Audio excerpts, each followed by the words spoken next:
But when I took aim, I held my breath, because somewhere out there, he was aiming at me too. We both knew the first one to breathe would die. From the memoirs of Vasily Zaitsev. In Stalingrad, two snipers were hunting each other at the same time. The entire city was their hunting ground. There were no rules. There was only patience. October 1942, Stalingrad, Soviet Union. Almost nothing was left of the city. Factories had been destroyed. Apartment buildings had collapsed. Streets had been reduced to mountains of rubble. This industrial city, stretching along the banks of the Volga River, was unrecognizable. But neither side was leaving. The Germans were inside the city. The Soviets held the riverbank. Every day, hundreds of people died for a few buildings, a few streets. Vasily Zaitsev had arrived in this city in September 1942. He came from Siberia. He had grown up in the Ural Mountains, hunting from childhood. A rifle had always been a tool for him, nothing more. But in Stalingrad, that skill took on a different meaning entirely. In his first weeks, he was hitting enemy soldiers at 200 to 25 meters with a standard infantry rifle. His commanders noticed. They gave him a sniper's rifle, and everything changed. Zaitsev's name spread first through his own company, then through the division, then across all of Stalingrad. Soviet journalists arrived. Photographs were taken. Stories were written. Zaitsev was being turned into a symbol, but he was still lying in the rubble. In the early hours of the morning, before the sun had risen, he would choose a position and wait for hours, sometimes for days. The Battle of Stalingrad lasted from August 1942 to February 1943. Total casualties on both sides approached 2 million. Urban combat conditions made sniper activity extraordinarily effective. Destroyed buildings, narrow streets, and rubble fields provided ideal conditions for both concealment and firing positions. Soviet snipers exploited these advantages systematically and created serious psychological pressure within the German command structure throughout the battle. When the Germans became aware of Zaitsev's presence, the response wasn't panic, it was anger. Officers could no longer look through binoculars in the open. Experienced sergeants were dropping with single shots. Nobody could see where the fire was coming from. The morning sun rose from the east, which blinded German positions facing west, and Zaitsev was using that angle every single day. German command made a decision. A specialist would be brought from Berlin. His name would later appear in documents as Erwin König. He had headed a sniper school, was experienced, was cold-blooded. His assignment was a single thing: find Zaitsev and kill him. When Zaitsev heard about this, his first reaction was skepticism. He wrote in his diary, "They told me someone special had been sent against me. At first I didn't believe it, then I looked at our casualties. In 3 days we had lost 2 of our best men. Single shots, headshots. This was not a coincidence. Now 2 men were searching for each other. But the city was vast, and the rubble stretched on without end." Zaitsev began changing his position constantly, a different place every day, never appearing in the same spot twice, because the man across from him was doing exactly the same. He could feel it. In the middle of Stalingrad, an invisible game of chess had begun. Whether Erwin König actually existed remains a matter of debate among historians. Soviet sources confirm the name, while German archives have been unable to produce a definitive record of it. Some historians have suggested König may have been a figure constructed for Soviet propaganda purposes. However, Zaitsev's sniper activity and the German countermeasures taken in response are well documented. What is certain is this: sniper warfare between the two sides at Stalingrad had reached a systematic and lethal scale that neither side had anticipated. November 1942. For 3 days, Zaitsev couldn't see anything. The man across from him was good, very good. Every morning, Zaitsev chose a new position, scanned every angle, tracked every movement. But König was doing the same. Neither of them could find the other. Then something happened. One of the 2 snipers working alongside Zaitsev raised his head above the position early in the morning, just for a moment. A single shot came. The man went down. Zaitsev froze. He calculated the angle the shot had come from. He looked at the position of the sun, he felt the wind, and he understood. König was close.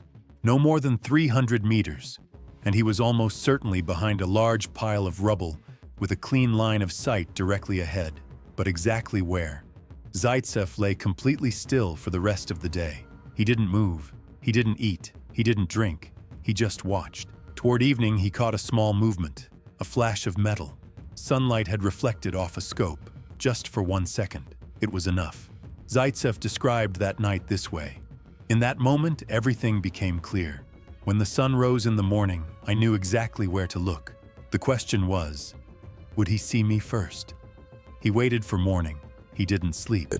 Sniper duels demanded patience and psychological endurance above all else. Professional marksmen could remain completely motionless for hours, sometimes for days. During that time, the smallest movement, a flash of metal, or sunlight catching a scope, could give away a position instantly. The Mosin Nagant sniper rifle Zaitsev used had an effective range of up to 800 meters.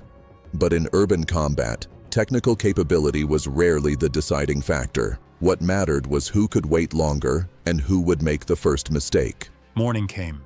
The sun rose. Zaitsev was already in position. He had been there for hours, crawling in through the darkness before dawn. In front of him was a pile of rubble. Behind him, a collapsed wall. His rifle was ready. His breathing was slow. He waited. 1 hour passed. Nothing. 2 hours. Still nothing. Zaitsev began to doubt himself. What if he was looking in the wrong place? What if König had changed position? What if his entire calculation was wrong? But he didn't move, because moving meant dying. At the end of the 3rd hour, a small movement appeared right at the edge of the rubble pile. Something extended outward. Not a helmet, not a rifle. Something small, flat, metallic. A scope, or was it a trap? Zaitsev took aim. He held his breath. His trigger finger was ready. Then a second movement came, larger this time. A shoulder. It was real. Zaitsev fired. 1 shot. Silence. Minutes passed. Nothing moved. Zaitsev waited. It could still be a trap, but that silence was different. It was the silence of death. Zaitsev described that moment this way. When I fired, I felt nothing. No victory, no relief. There was only silence. And that silence said everything. When evening came, the soldiers alongside Zaitsev approached the position. A man was lying there, a scope in his hand, a sniper's identification card beside him. The duel was over. The claim that Zaitsev killed König rests primarily on Zaitsev's own memoirs. The Soviet propaganda machine spread the story rapidly because its value for morale was enormous, and in Stalingrad, morale was worth as much as any weapon. However, historians have been unable to independently verify exactly how these events unfolded. Zaitsev's 242 confirmed kills at Stalingrad are not in dispute. The König question remains historically unresolved. Zaitsev had killed König, but Stalingrad kept going. The duel was over. The war was not. And every morning, Zaitsev did the same thing. Woke early, chose a position, waited. No longer for one specific man, just for every day that came. In December 1942, an artillery shell exploded close to Zaitsev's position. Shrapnel struck his eyes. Zaitsev was blind. He was sent to Moscow. He underwent surgery. Weeks passed. The doctors succeeded. Zaitsev's sight was partially saved. But during those weeks, news kept arriving from Stalingrad, and every piece of news was heavier than the last. The men he had fought alongside were going, one by one. From his hospital bed, Zaitsev wrote this in his diary. When my eyes are closed, my mind always goes to the same place. The rubble, the silence, and somewhere, a man still waiting. That man is no longer me, but someone is always waiting. There is always someone waiting. That sentence carries a great deal. Sniping was a technical skill, but in Stalingrad, it had become something else. Choosing to stay alive every morning, and every evening thinking about the next morning. Zaitsev recovered and returned to Stalingrad, but his eyes were no longer what they had been, and neither was the city. Zaitsev's wounding occurred in December 1942. Soviet surgeon Vladimir Filatov performed a successful corneal operation that restored the majority of his vision. Zaitsev continued on active duty for the remainder of the war and rose to officer rank. The total confirmed kill count for Soviet snipers across the Battle of Stalingrad runs into the thousands, though a significant portion of those figures remain disputed at the documentary level. What is not in dispute? Snipers created a deep and sustained psychological pressure within the German command structure that affected decision-making at every level. February 1943. The Germans surrendered at Stalingrad. 6 months of fighting was over. Almost nothing remained of the city. A pile of rubble sat along the banks of the Volga. It was still called Stalingrad. Zaitsev's story grew throughout the war. Newspapers wrote about it, posters were made, radio broadcasts carried it across the country. The Soviet propaganda machine used this story. There is no denying that. But it used it as a vehicle. It didn't invent the story itself, because Zaitsev had genuinely been there. He had genuinely waited. He had genuinely fired. After the war, Zaitsev settled in Kiev. He became an engineer. He lived quietly. He didn't avoid interviews, but he didn't seek them out either. Years later, a journalist asked him, "Do you still think about those days?" Zaitsev paused for a moment. Then he said, "Every morning when I wake up, I look out the window. I can't seem to stop doing it. There's no rubble out there anymore. There are trees, but I still look. I no longer know why." The sniper war at Stalingrad directly influenced modern urban combat doctrine. After the Second World War, both Soviet and NATO armies restructured their urban warfare training based on lessons drawn from the Stalingrad experience. The triple system tactic developed by Zaitsev, 3 snipers moving together and covering each other, is still referenced in some special forces training programs today. Stalingrad demonstrated that in urban warfare, a small number of highly skilled individuals could exert influence on a battlefield far beyond what their numbers would suggest. Vasily Zaitsev passed away in 1991. He was 76 years old. He had left a request. He wanted to be buried in Stalingrad, the city now called Volgograd. The request was honored, and in 2006, his remains were moved there, to the memorial cemetery on Mamayev Hill. That hill had been the bloodiest point in all of Stalingrad. Hundreds of people had died for every meter of it. Zaitsev rests there now. Erwin König's grave is unknown. Perhaps he existed, perhaps he didn't. Perhaps he lies somewhere under a different name. Perhaps he never existed at all. That uncertainty sits somewhere inside history, unresolved. But Stalingrad was real, the rubble was real, and those mornings were real.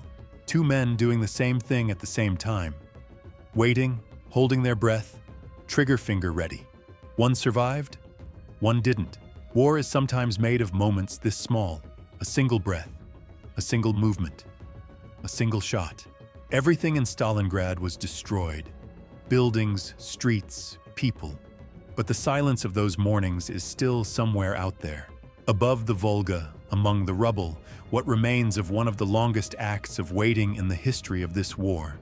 Vasily Zaitsev's story reached a global audience in 2001 through the film Enemy at the Gates. The film departed significantly from the historical record, but preserved the core of the duel between Zaitsev and König. Historians have generally found the film a poor reflection of Stalingrad's reality, while acknowledging its role in bringing Zaitsev's name to an international audience as a meaningful cultural reference point. Zaitsev's own memoirs, published under the title The Notes of a Sniper, remain in print and continue to be used as a primary source by researchers studying the battle.